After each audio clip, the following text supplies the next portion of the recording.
आप देख रहे हैं पब्लिक समाचार, पब्लिक के हक में। और लाओ हमारी सल्तनतें निहाल साहब के बच्चों को दे दो, ये तख्त ताज तुमसे संभाले ले जाएंगे। भरपूर तालियों में मोहतरमा शान हिंद निहाल अहमद साहिबा आपके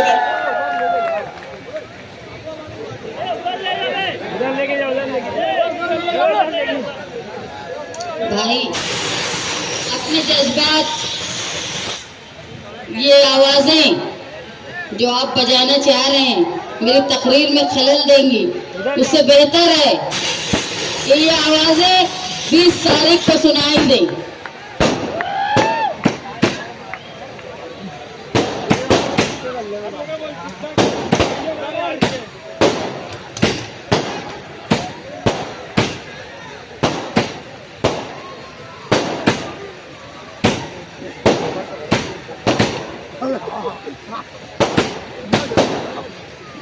यहाँ स्टेज पे बैठे हुए जिम्मेदारान जनाब सदर साहब और आप तमाम साथियों, आज का ये जलसा बिलखुसूस 12 नवंबर पे हुए जुल्म के खिलाफ एक एहतजाजी जलसा मुनक्किद किया गया। ये एहतजाज मुसलसल दर्ज करवाने की वजह यह है कि हमको इस बात का एहसास रहे कि जहां हमारे हुजूर की शान में गुस्ताखी हुई और मालेगांव शहर ने अपना एहतजाज दर्ज करवाकर हमारा जमहूरी मजहबी हक अदा किया, वहीं बेगुनाह 60 से ज्यादा लोग जेल में कुर्बानियां दी। और वहां यह भी याद रहे कि मालेगांव शहर में कुछ ऐसे भी लोग थे जो हुजूर की शान में गुस्ताखी करने वालों के खिलाफ एहतजाज करने वालों को फंसाने का काम कर रहे थे। यह भी याद रहना चाहिए। जिनके बड़े बड़े खानदान हैं, हर जगह वो पहुंचे रहते हैं, कहीं मैयत हो जाए तो पहुंच जाए, कहीं कुछ खुशखबरी की बात हो तो वहां पहुंच जाए।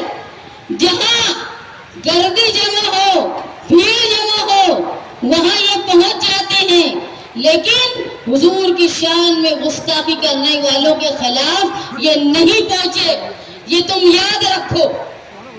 और जो पहुंचे हैं उनकी कुर्बानी की कदर करो। लोग बोलते हैं हमारा बहुत बड़ा खानदान है, मेरे 7 भाई 70 भतीजे हैं, हमारे पास बड़ी बड़ी बंदूकें हैं। कहीं से बात आती है कि लाइसेंस वाली भी बंदूक है, कहीं से स्टेज पे बंदूकें आती हैं। वो जो बंदूकें आती हैं वो किसी को मारने के लिए नहीं, खुद को बचाने के लिए आती है। तो ये याद रखो, किसी के पास बड़ा बड़ा खानदान है, किसी के पास बहुत ताकत है गुंडों की, लेकिन मेरे पास सिर्फ तुम लोग हो, निहाली लोग। मैं अगर अकेली हूं, मैं एक औरत हूं, तो मेरे साथ तुम लोग हो। और तुम वो हो कि जिनके बड़ी बड़ी दादागिरी चलती है, वो कोर्ट से भागते फिरे, बड़े बड़े कंपाउंड वाले। लेकिन तुम वो थे कि जब निहाल अहमद की बेटी कोर्ट में अकेली थी तो निहाल अहमद के वर्कर वहां आकर मौजूदगी दर्ज कराए। तुम वो, अरे जिसके पास आवाम की ताकत है, जिसके पास उसूलों की ताकत है, उसके पास जरूर अल्लाह की ताकत होती है, ये मानती हूं।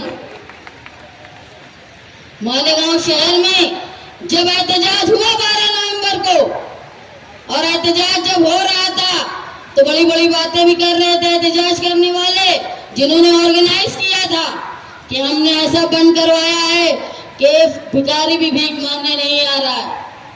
लेकिन जब पुलिस ने अपनी सख्ती बताई तो वो भागते फिरे, ऐसा भागे कि साल भर नजर नहीं आए।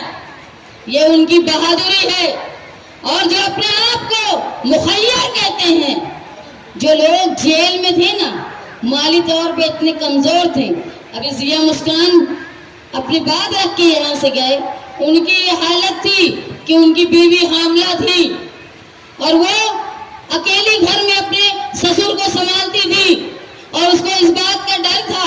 कि जब ये बच्चे की पैदाइश का वक्त आएगा तो मैं दवाखाने में रहूंगी तो मेरे ससुर को कौन संभालेगा, मेरे 2 बच्चों को कौन संभालेगा, और उसके घर की कफालत भी मुश्किल थी। वहीं अब्दुल रहीम पुकारे वाले थे जिनकी माँ बिल्कुल मौत के करीब थी। जब मैं उनके दरवाजे पे गई तो उन्होंने मेरी तरफ देखा, और जब उनको लगा उनका बेटा नहीं है तो उन्होंने मुंह मोड़ लिया। फिर कोई एहसास जज्बात उनके चेहरे पे नहीं था। ये वो कुर्बानी देने वालों को घराना था। और ये जो अपने आप को मुखैर कहते हैं ना, साल भर भागते फिरे, खुद भी भागे, बेटे भी भागे, भतीजे भी भागे, भाई दवाखाने में से भागे, और मुस्तकीम ने बताया किस हालत में भागे। हफ्ता शुरू हो गया था बिस्सी पुलिस वालों की। जिस पुलिस वालों के पास पैसे खत्म हो जाते थे वो कंपाउंड का एक टर्म करके आते थे और उनके यहाँ पैसा पहुंच जाता था। लेकिन किसी मजबूर गरीब जो जेल में था उनके घर एक दाना ये लोग नहीं पहुंचाए। ये कैसे मुखैर, ये सबसे ज्यादा मुस्तहिक है, सबसे ज्यादा बुज़दिल है, सबसे ज्यादा गरीब है। गरीब सबसे ज्यादा वो होता है जिसके को अल्लाह ने दिया फिर भी खर्च नहीं कर पा रहा है। गरीब वो नहीं है कि जिसके पास नहीं है और वो खर्च नहीं कर पा, उसके पास आएगा ना तो वो खर्च करेगा। ये गरीब है कि जिनको अल्लाह ने दिया लेकिन खैरात करने की ताकत नहीं दी। ये सबसे ज्यादा गरीब और रहम के मुस्तहिक है। आज मालेगांव शहर में स्टेज सजाए जा रहे हैं, कहीं 12 नवंबर के नाम से झूठी तारीफें लेते हैं तो कहीं फलस्तीन का झंडा लहराने में, फलस्तीन का झंडा लहराने में जो नौजवान थे और पुलिस उनको लेके गई, उस वक्त यही निहाली समाजवादी लोग पुलिस स्टेशन में गए थे, कोई आसिफ साहब नहीं गया था। अब वो स्टेज पे झंडा लहरा रहा है ना, 12 नवंबर में शामिल नहीं, किसी को बचाने में शामिल रहे, बल्कि इनके वालिद जब जब कोर्ट में तारीख आती थी तो ये प्रेस कॉन्फ्रेंस लेते थे और ये बोलते थे कुछ न कुछ तो इन्होंने किया है। इतनी ही इनकी प्यास नहीं बुझी, जब मैं लोगों के लिए कोर्ट में जाती थी तो मेरे खिलाफ इन्होंने एफिडेविट दिलवाया, झूठा एफिडेविट कि शान हिंद शहर में फसाद करवाना चाहती है। मैं वो शान हिंद थी जिनके वालिद नहीं था, जिनका भाई नहीं था, शौहर जेल में था, मैं अकेले अपनी दोनों बच्चियों को लेकर घर संभाल रही थी और उसके बाद शहर में एहतजाज भी कर रही थी। उसके खिलाफ ये लोग मेरे खिलाफ एफिडेविट दिए और ये बोले कि इसको गिरफ्तार करो, और एक प्रेस कॉन्फ्रेंस भी लिए और ये बोले कि हमने पुलिस को एफिडेविट पहुंचा दिया है और अब इंक्वायरी भी हो रही है। और इंक्वायरी शुरू भी हो गई। मैं समझ गई कि ये बुज़दिली कहां से शुरू हुई। मुझे जैसे ही फोन आया कि जिला एसपी आए हैं और तुमको सिटी पुलिस स्टेशन में बुला रहे हैं, मैं बच्चियों को, मेरी बच्चियों को ये बोल के गई कि अगर मैं 2 घंटे में वापस नहीं आई तो नानी को फोन करना और सीधा उनके घर चले जाना। और मैं वहां गई और वो जिला एसपी जो थे ना, उनको वही अंदाज में बोला कि तुम किसको फंसाने की कोशिश कर रहे हो और किस दलाल के बोलने पे फंसाने की कोशिश कर रहे हो। तुम अगर समझते हो कि मैं डर जाऊंगी तो मैं निहाल अहमद की बेटी हूँ, अगर मैं जेल में गई ना तो इस शहर में क्या होगा ये याद रखना। और इलेक्शन सर पर है, मुझे डराने के लिए तुम लोग ये सब करते हो तो ये याद रखना, मैं जेल से इलेक्शन लड़ूंगी। हमने जेल से भी एक नुमाइंदे को चुन के लाया तुम लोगों ने मालेगांव। ये याद रखना कि निहाल अहमद की लड़की को नहीं डरा पाओगे तो उसके बाद से न कोई जिला एसपी आए, न कोई इंस्पेक्टर आए और न कोई पुलिस वालों का एफिडेविट मेरे पास आया। तो ये तुम समझ लो, ये निहाली ताकत निहाल अहमद के इंतकाल के 10 साल बाद भी जिंदा है। तो तुम समझ लो निहाल अहमद के खून में कितनी निहाली ताकत होगी। अगर कोई फिरका परस्तों का आलाकार बनके कानून का रखवाला समझता होगा और 12 नवंबर जैसे झूठे केस में पुलिस इस शहर की अकलियत को फंसाती होगी तो ये याद रखो पुलिस वालों कि ये ताकत और चमचागिरी हमारे यहाँ से नहीं होती। तुम अगर हमको फंसाने की कोशिश बिला वजह गैर कानूनी काम नहीं करते हुए भी तुम कानून के शिकंजे में फंसाने की कोशिश करोगे तो समझ लेना निहाली अब अकेले नहीं है, अब साथ में समाजवादी भी हैं। और हमको यह भी समझता है कि कहां से कौन अपना जेब खर्च लेता है, कहां से किसका हफ्ता आता है। हम बर्दाश्त करते हैं, बोलते नहीं है, लेकिन बिला वजह अगर आवाम के खिलाफ कोई पुलिस वाला सिर्फ मजलूम को, मासूम को परेशान करने की कोशिश करेगा तो हम कतई उसको बर्दाश्त नहीं करेंगे और उसको उसकी जो असली हकीकत है वो फंसा के रहेंगे जैसे तू घुसर फंसा था। मालेगांव शहर में इलेक्शन हो रहा है। इलेक्शन में मैं अपनी उम्मीदवारी के लिए जो मेरे मुद्दे हैं वो बयान करने खड़ी हूँ। मौलाना मुहिबुल्लाह नदवी साहब यहाँ आए हैं, वो पार्लियामेंट का इलेक्शन लड़े। उनको मालूम है कि जब इलेक्शन में हुकूमत जो आज बीजेपी की हुकूमत है वो पहले भी थी, उनके पास कोई मुद्दे नहीं थे, तो सिर्फ वो धर्म की बात करती थी, क्योंकि उनके पास ये नहीं बोल सकते थे वो कि हमने रोजगार कितना दिया, हम महंगाई रोक नहीं पाए, हम मईशत का डब्बा गोल कर दिए, तो वो सिर्फ मजहब की बात करती थी। वैसे ही मालेगांव शहर में इलेक्शन हो रहा है, मुद्दे की बात नहीं की जाती। इधर से हरा झंडा, उधर से हरा झंडा, इधर से बंदूक, उधर से तलवार। अरे तुम ये बताओ कि तुम 10 साल एमएलए रहे, दूसरे ये बताएं कि वो 15 साल एमएलए थे, वालिद वालदा मालेगांव शहर की मेयर थी, तुमने मालेगांव शहर के डेवलपमेंट के लिए क्या किया? आज तुम विजन की बात करते हो, भले ही विजन की स्पेलिंग भी नहीं आती हो आसिफ शेख को कि विजन कैसे लिखते हैं, लेकिन वो बोलते हैं हम एक विजन के साथ इलेक्शन में खड़े। मैं एक विजन के साथ इलेक्शन में खड़ी हूँ। मैं आप लोगों के सामने इस बात को रखने के लिए खड़ी हूँ कि मालेगांव शहर के जो 70% आबादी का हिस्सा है, जो 70% टैक्स भरता है, लेकिन सिर्फ फिरका परस्ती के नाम पे हमको हमारे डेवलपमेंट को रोक दिया जाता है, उसको मैं दोबारा बहाल करूंगी। मालेगांव शहर की जो खवातीन जो घरों में रोजगार हासिल करना चाहती है, उनको skill India, make in India ऐसे कानून के जरिए, ऐसी पॉलिसियों के जरिए घर बैठे रोजगार मिले और मेहनत के हिसाब से उनको पैसा मिले, ये काम मैं करूंगी।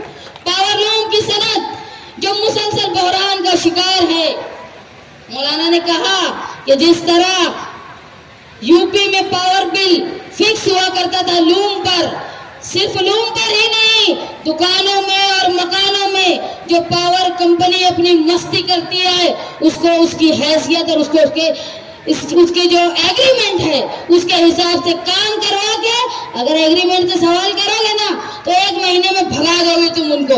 ये कानूनी ताकत होगी तुम्हारी। यहाँ मसला ये है कि जो एमएलए थे और हैं वो सब वजन के नीचे दबे हुए, इसलिए कोई पावर कंपनी के खिलाफ नहीं बोलता।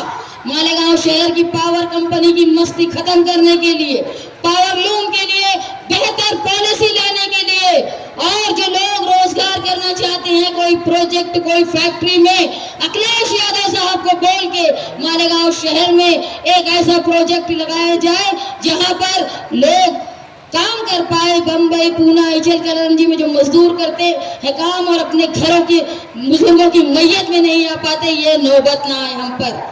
जो राशन कार्ड पीले आज बंद हो गए हैं, जो केसरी कार्ड भी अनाज बंद हो गया है, जो घर पट्टी, नल पट्टी हमारी बहुत ज्यादा हो गई है, पावर बिल बहुत ज्यादा हो गया है।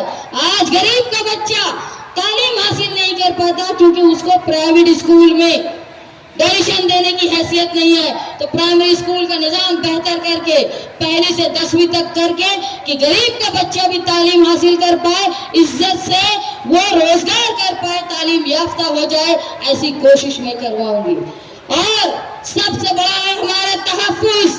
सिर्फ इसलिए हम पर जुल्म होगा कि हम अक़लियत में है, तो ये ताकत तुमको कौन रोक सकता है पता है? जब तुम्हारे अंदर तालीमी सूझबूझ हो, तुम्हारे अंदर कानूनी भी पूछो, मैं LLB हूँ, मैंने MBA भी किया है, बिजनेस भी जानती हूँ। मैं मालेगांव शहर के मुस्तकबिल के लिए तुम्हारी हिफाजत कानून के जरिए और तुम्हारी मईशत, तुम्हारा रोजगार बेहतर हो वो एडमिनिस्ट्रेशन के जरिए बहाल करने की कोशिश करूंगी, ये वादा करती हूँ। मालेगांव शहर में जो एक जमूर स्कूल है वो साथी निहाल अहमद साहब बनाए, जो स्कूल 3 स्कूल आपके करीब है वो साथी निहाल अहमद बनाए, फार्मेसी कॉलेज साथी निहाल अहमद साहब लाए। साथी निहाल अहमद साहब के अलावा किसी भी लीडर की ये ताकत नहीं रही किसी MLA की कि आंगनवाड़ी भी मालेगांव शहर में लाए। तो मैं स्कूलों के जाल के साथ साथ तुम्हारी हिफ्ज़ानी सेहत के लिए आंगनवाड़ी और हमारे बेहतर सेहत के लिए दवाखाना जो हमारा सौदेबाजी में चला गया, ये हिस्सा 70% मजदूरों का है। हमारा हक है कि हमारी हिफ्ज़ानी सेहत अच्छी हो, इसके लिए बेहतर हॉस्पिटल, ताकि हमारी माँ बहनों बुजुर्गों को धूलिया या नासिक इलाज के लिए न जाना पड़े, ये मैं आपसे वादा करती हूँ। मैं इलेक्शन में उम्मीदवारी कर रही हूँ मेरे खानदान, निहाली वर्कर और समाजवादी लोगों के भरोसे। मैं ये उम्मीद करती हूँ कि 20 तारीख को जब इलेक्शन होगा तो तुम ही हो। और सुन लो, समाजवादी पार्टी की साइकिल की ही ताकत है जो ये घराना जो गुंडागर्दी, सट्टा जुआ और नशे को खत्म जो बढ़ावा दे रहा है उसको तुम ही खत्म कर सकते हो, बाकी किसी में ताकत नहीं है खत्म करने की। अगर इस घराने को हराना है, मालेगांव शहर का तहफ्फुज और जो नस्लें नशे में मुलव्विस है उसको बचाना है, तो समाजवादी पार्टी के साइकिल निशान पर वोट दो। मैं एक बेटी, एक माँ, एक बहन तुम्हारे सामने खड़े होकर ये दरख्वास्त करती हूँ कि मैं इतनी हिम्मत कर रही हूँ आपके हौसले पर, आप लोगों के भरोसे पर, और आप जो मुझसे भरोसा करेंगे मैं ये निहाली भरोसा इंशाअल्लाह कायम रखूंगी। आखिरी बात मैं मौलाना मुहिबुल्लाह साहब से कहना चाहती हूँ कि ये शहर मस्जिदों का और मदरसों का, मीनारों का है। अल्लाह ने आपको उस JPC कमेटी में रहने का मौका दिया है जो अल्लाह की जमीन पर शरपसंदों की नजर है। ये इलाका वो है जहाँ बहुत बड़ी जमीनें हैं जो वक्फ की हैं, अल्लाह के नाम पे दी हुई हैं। आप उसको बचाने में, लोगों की फलाह में जो कानून हमारा वक्फ का शरई कानून है वो वैसा ही रहे, इसका मैं मालेगांव शहर की तरफ से आपसे अपील करती हूँ कि वक्फ के कानून को बचाने में जो कायम है शरई कानून, उसको रखने में आप मददगार साबित हो। मैं अल्लाह से दुआ गो हूँ कि अल्लाह इनसे बेहतर काम ले। मैं शुक्रगुजार हूँ आप तमाम से, और ये उम्मीद करती हूँ कि 20 तारीख को हम जो इलेक्शन में वोट देंगे साइकिल निशान पर, वो मालेगांव शहर के मुस्तकबिल का नया रोशन बाब खोलेगा। और 23 तारीख को इंशाअल्लाह हम रहनुमाई करेंगे, लोगों का दिल जीतेंगे, ये उम्मीद है मुझे।